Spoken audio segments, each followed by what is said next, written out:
Okay, I know a few of you guys are probably quite interested in the way I've been running this Wheelie King and beating the living hell out of it.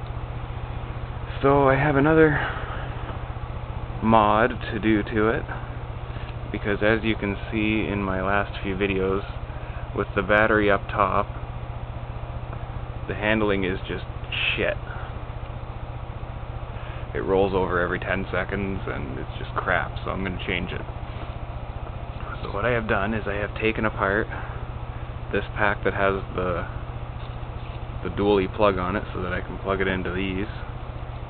And if you've watched my videos, you may have noticed that when I was running just the 8800 pack, the handling was actually decent.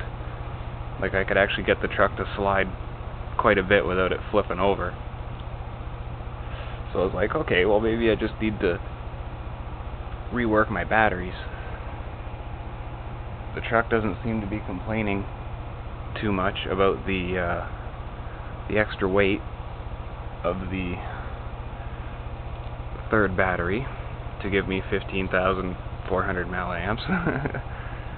And the runtime's good. I get anywhere from an hour and a half to 2 hours, depending on how hard I'm being on it.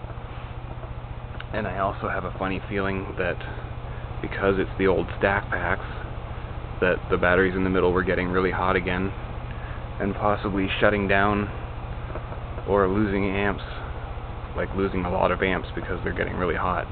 These packs get hot, but they're nowhere near as hot because they're open and they can like cool single pack, like single battery, they're all exposed instead of bunched into a cluster. So as you can see here, this is my plan. Zip tie's not tight yet because I gotta tape these batteries up and make them safe. Because you guys have seen lipo explosions, and these are just as bad if you short them out, so I don't want to have that happen on my truck. It could get a little messy.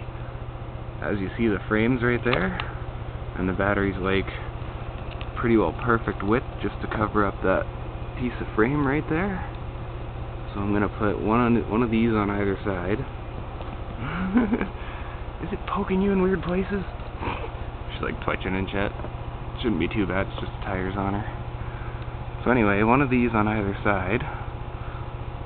So the center, the CG, will actually be lower than it was with just the 8800 pack. So as you can see, I have two of these. One for each side at the back, or sorry, on the bottom here. One on each side. And the wheels won't touch. As you can see, it's turned all the way. The wheels will not touch the batteries. It's not even close. There's a good gap right there. Like, look at that gap. If you push it right up, there's a good 2-finger gap between the front and back tires, so that's perfect. So I got the two for the back, or the two for the bottom on either side. And the last one, because it's a 3-pack, is probably just going to go right here in the bumper.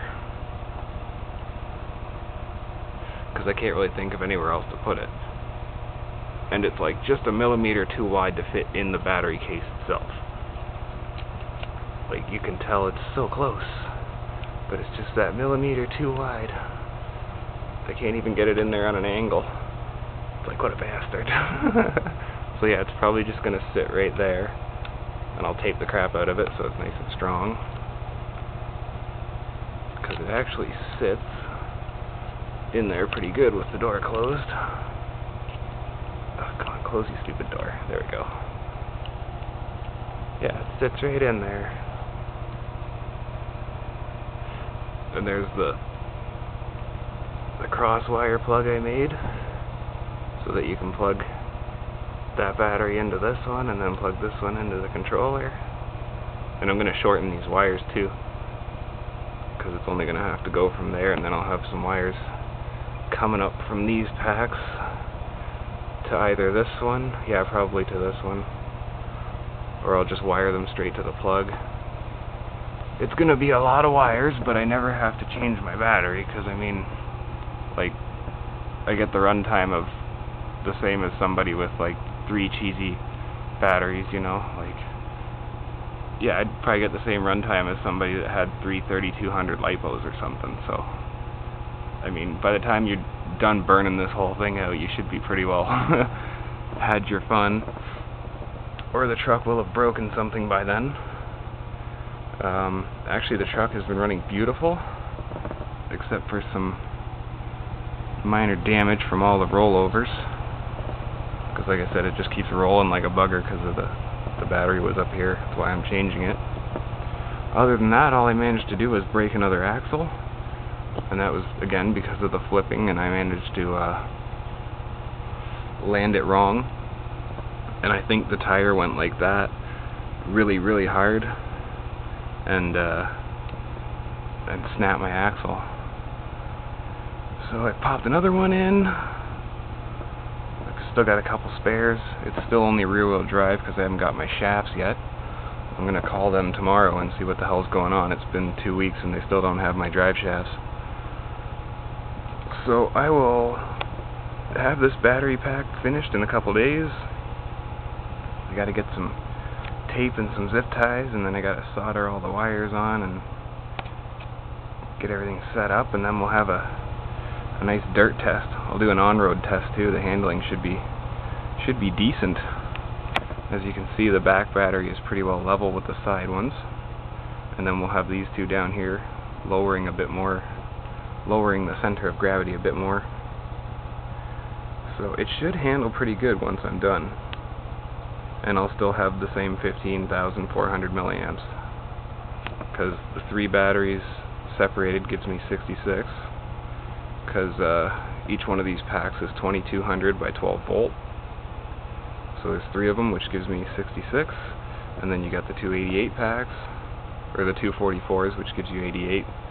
88 and 66 is 1540 or 15400. So it should be intense.